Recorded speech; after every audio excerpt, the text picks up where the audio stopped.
So I did a little bit of research for industry trends for fitness tracking, and here's what I came up with.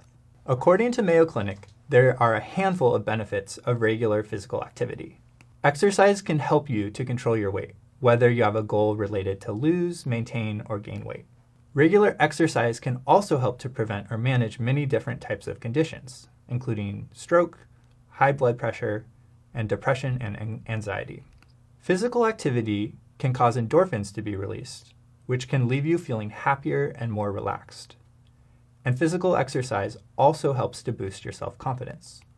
Regular physical activity can build your endurance, and it helps your cardiovascular system work more efficiently, which in turn helps you to have more energy. And lastly, regular exercise can help you sleep better. This includes both falling asleep faster, as well as having a higher quality of sleep. So what fitness and health tracking products already exist? Well, there's a handful of smartwatches out there that also include fitness features, like the Apple Watch and many Android watches. They also include a lot of other features and functionalities as well. Then, there's also a handful of smartwatches that are much more fitness focused, like the Fitbit and the Galaxy Fit. There's also a handful of fitness-related apps. Similar to watches, there are more general fitness apps that do a lot of things, like Apple Activity and Health apps and Google Fit. And then there's apps that are more focused on specific activities, like Nike Running Club, Runkeeper, and Freeletics. One other product that I came across while I was doing research that I thought was interesting is a product called the Motive Ring. It's a ring that you wear on your finger, and it tracks your heart rate, activity, and sleep patterns 24 hours a day, 7 days a week. And it starts at $200. So how much do people spend on health and fitness? Well, a company called MyProtein surveyed 1,350 adults in the US age 18 to 65 and found that the average American spends $155 per month, or $1,860 per year.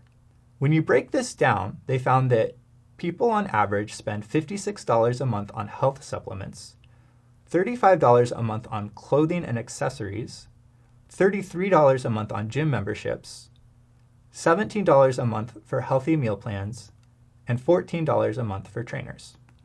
So now let's look at some of the different ways that we could potentially deliver health tracking.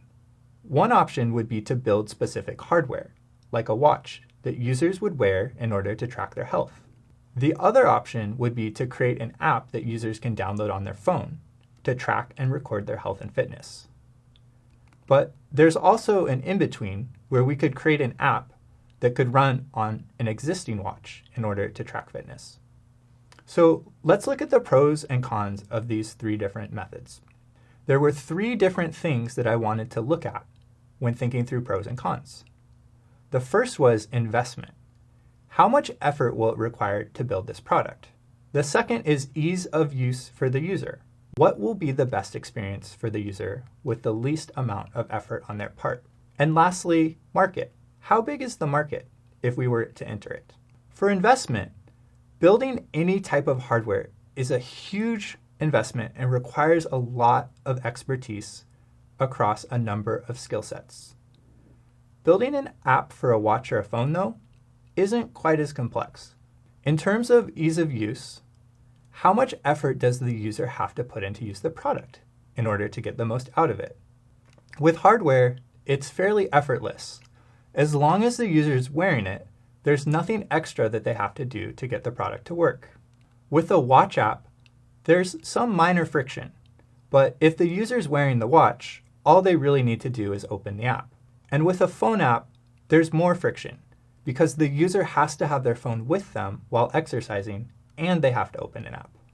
And lastly, in terms of market, I think that building a watch would have the smallest market since it's already a pretty crowded space and smartwatches tend to be more expensive. In terms of building an app for a watch, it's a little bit bigger of a market, but not everyone has a smartwatch, and the app might not work with all watches that exist. Additionally, not all watches will have the same set of sensors, so we might have to get a little bit creative.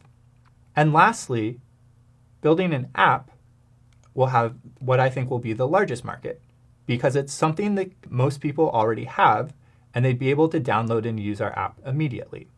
How do these industry trends compare with the ones that you found?